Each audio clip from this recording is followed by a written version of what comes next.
Setiap pasangan pasti sangat ingin mempunyai keturunan, tapi nggak semua pasangan diberikan keturunan secara cepat. Ada yang ketika sudah menikah langsung dapat momongan, bisa langsung hamil. Tapi ada juga yang harus menunggu. Dan rentang waktu untuk menunggunya itu bermacam-macam. Ada yang 6 bulan, 1 tahun, 2 tahun, 10 tahun, bahkan bisa sampai 20 tahun. Dulu aku pikir itu adalah hal yang sepele. Tapi ternyata setelah aku jalanin dengan 2 tahun masa tunggu aku untuk hamil, itu nggak semudah yang dibayangkan. Faktanya, banyak pertanyaan-pertanyaan yang mungkin orang lain anggap sepele, tapi itu sangat sensitif. Tapi Tuhan itu tidak tidur kan? Tuhan itu pasti mengabulkan permohonan hambanya, entah sekarang atau nanti. Dan Tuhan itu pasti akan memberikan yang terbaik untuk hambanya. 2 tahun pernikahan, aku hamil dan diberikan keturunan anak. Dan kehidupan aku setelah punya anak jauh berubah. Yang awalnya aku males-malesan, sekarang harus lebih rajin, dan itu dituntut.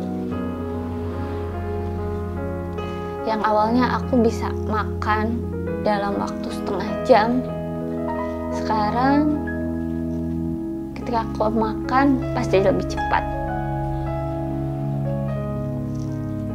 Yang awalnya aku harus makan dengan kondisi bersih, dengan kondisi suasananya kondusif, menyenangkan.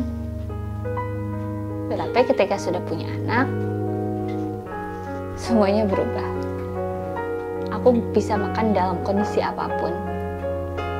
Aku bisa makan ketika anak aku lagi pup.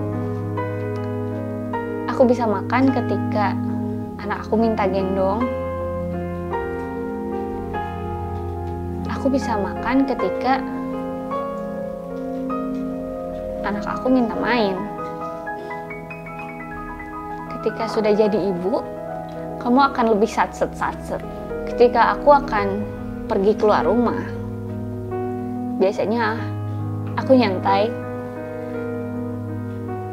15 menit sebelum berangkat aku rapih-rapih pun jadi. Tapi ketika aku punya anak, aku harus prepare 1 jam sebelum berangkat.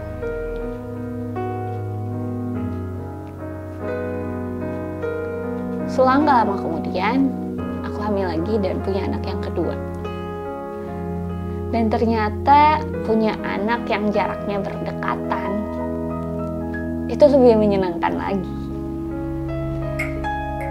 Dan kehidupan kamu lebih banyak berubah lagi.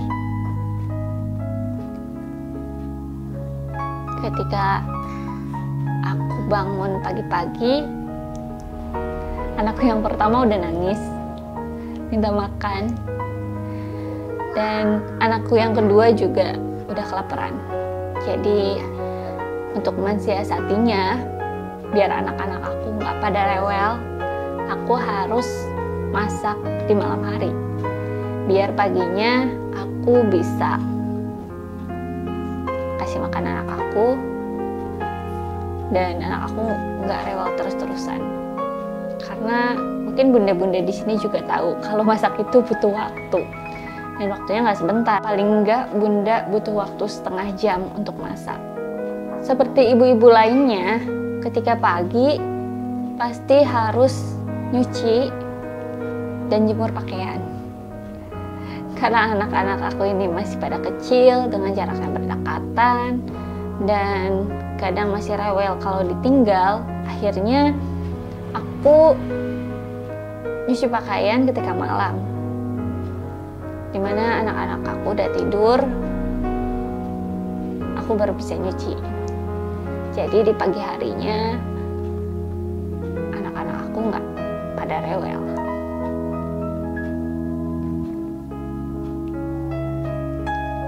Ketika aku sudah lelah, ketika aku mau tidur, ketika aku ngantuk, selalu aja ada hal-hal yang bikin aku jadi nggak tidur. Misalnya anak aku minta main, anak aku minta makan, atau anak aku minta susu. So, tidur kamu juga mungkin akan terganggu ya, yang udah menjadi bunda-bunda.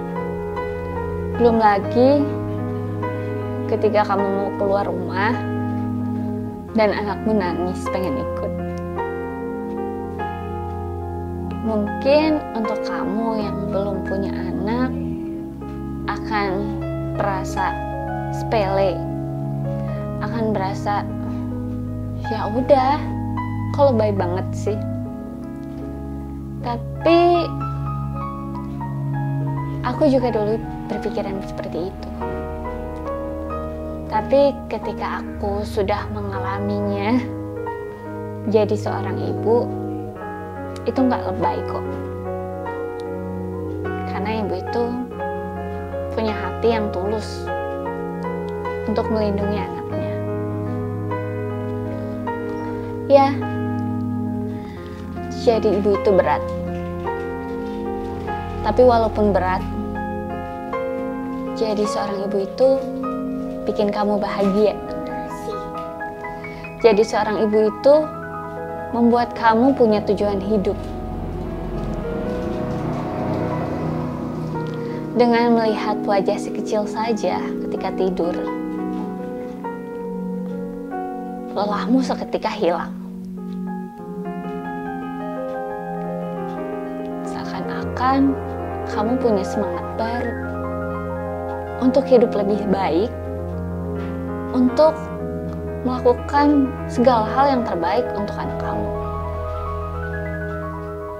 Dan percayalah, ketika kamu merasa kamu bukan ibu yang baik, anakmu akan tetap menganggap kalau kamu itu adalah ibu yang terbaik. Jadi, berbahagialah menjadi ibu. Karena kamu adalah ibu yang hebat dan ibu yang terbaik.